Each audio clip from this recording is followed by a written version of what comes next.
Imagine starting off your week filling your gas tank at $4 a gallon, and then going the end of the week checking the gas prices again and seeing that they've been raised to $11 or $12 a gallon, raised 300%. This is what the citizens of Iran have been forced to deal with.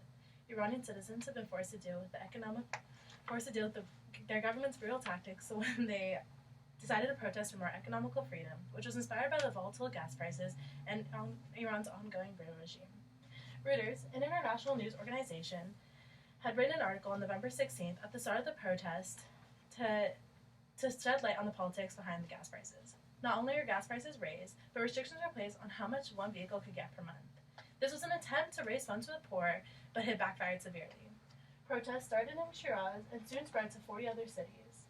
Videos were released of people blockading the streets and burning buildings, banks, and even cop cars.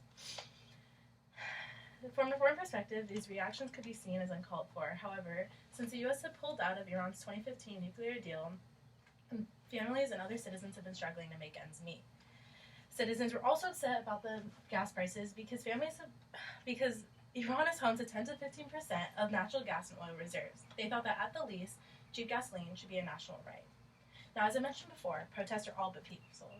Videos are being shared on social media platforms, and within a couple hours, the trend #FreeIran was a trending surge.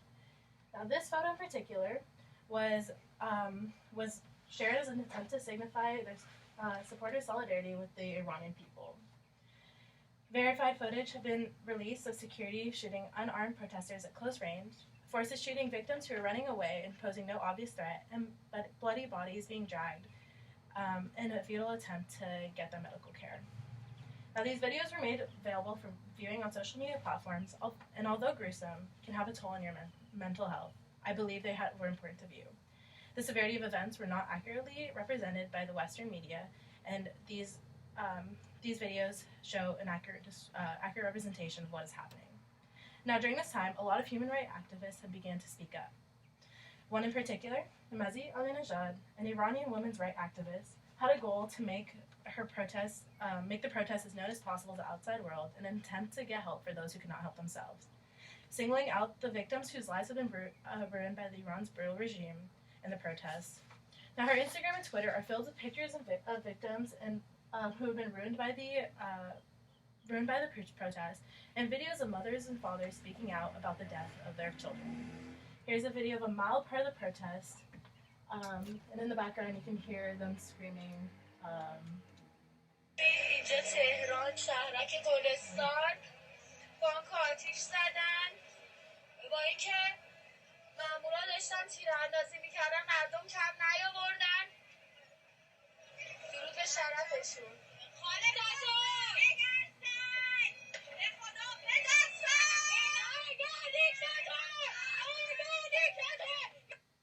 In the background, you can hear them singing "Down with the Dictator" in Farsi. Amnesty International wrote an article on November 25th exposing some of the horrors that citizens have faced, including being beaten in the streets and suffocated with tear gas. Now, according to the USIP, or United States Institute of Peace, in an article written on November 18th, claims that upwards of 87,000 people in 100 cities had joined the protest just one day in. And as numbers of protesters increased, so did the death tolls. Or did they? On November 18th, the government announced that only 12 people had died in the protests, but activists claimed that was upwards to 40. Al Arabiya, an Arab news channel, wrote about the allegations against Iranian officials for stealing bodies from morgues and injured being removed from hospitals. Now, the goal was to downplay the brutality of the protest. Many of the victim stories are the same, so I'll share one. Mehdi Nuku, a 20-year-old law student who was shot by the Revolutionary Guard, making one of the first to be injured in the protest. He was taken to hospital in critical condition, yet still alive, but has not been seen since. A nurse confirmed that Mehdi, along with a few other victims, had been treated before they went missing. Amnesty International continued on these rumors, adding that victims' bodies had been returned with demands of payment for several reasons, among these reasons being cost of the bullet that killed them and compensation for destruction of property from the protests. Threats of incarceration were also made towards people who wanted to hold funerals for their loved ones. Now, the situation became difficult to monitor when the Iranian government allowed for a week-long internet blackout. This was the government's attempt to suppress protesters' voice in an attempt to regain power over the protest. Shutting down the internet meant not being able to communicate to those who were in these protesting cities, not knowing if your loved one was one of the next victims. When the internet shut down, you weren't able to talk until the week after. And apps such as WhatsApp and Signal, which were always used by Iranian citizens to communicate with their relatives outside the country, are end-to-end encrypted, which allowed for a sense of privacy, which now are obviously no longer of use. Telephones and landlines, even though they dealt with the lack of privacy, are also costly when you have to call even for a few minutes outside the country. Now, even doctors and prescription medications could not be filed because many of the Iranian citizens couldn't afford to pay full price because insurance wasn't able to be filed. Protests continued during the blackout and did not stop when the blackout ended. By November 21st, the internet began to be restored in parts of the country, and by December 6th, United Nations Human Rights Chief Michelle Bachelet accused Iran of shooting to kill protesters. Her office received video proof of forces shooting unarmed protesters, and this went against international law, which stated that the use of lethal force was used as a last means necessary.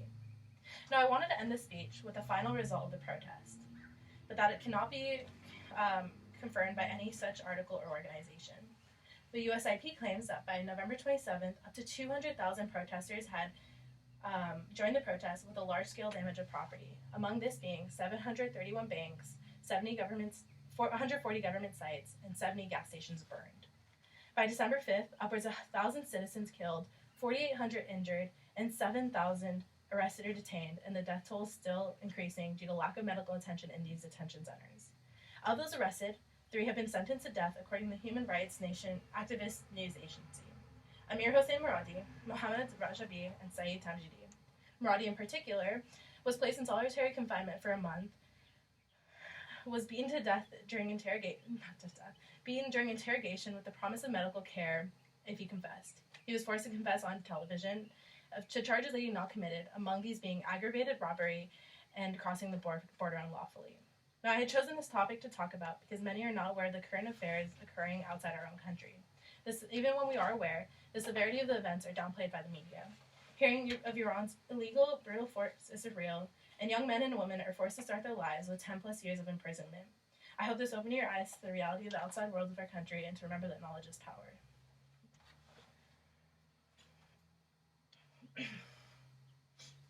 Okay.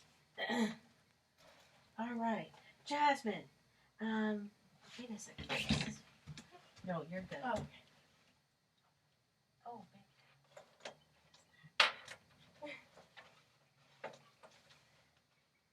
See, it was falling. Oh, yeah, that fell. Oh, there we go.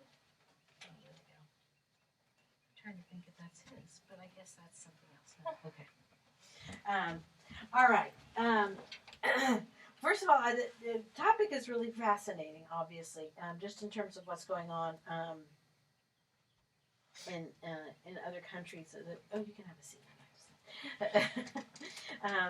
Just in terms of what's happening and sort of bringing attention, as you said, bringing attention and awareness to what's going on, right?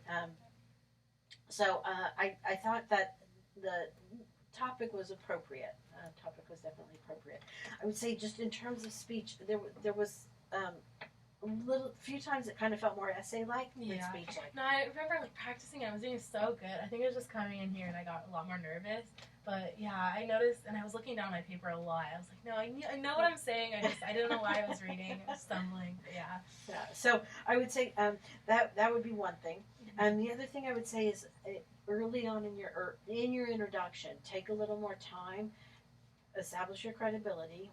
We know we have to some degree, but just say, if you have family in Iran, or, what your connection is just a little bit more. Okay, sounds good. Yeah.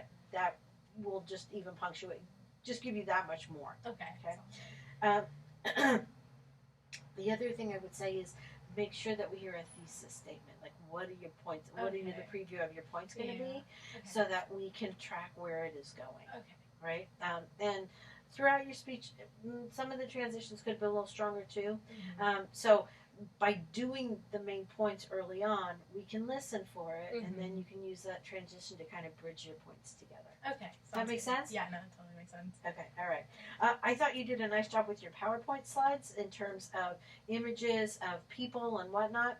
The one thing, and now this is where it kind of gets more complicated, but and it's not that you had to do it, but you had noted some times and dates on a timeline, and this is kind of like, if you feel like spending a little bit of time building your slides, you could build a timeline, and so every time you talk about it, you can highlight a different point in the timeline. Okay.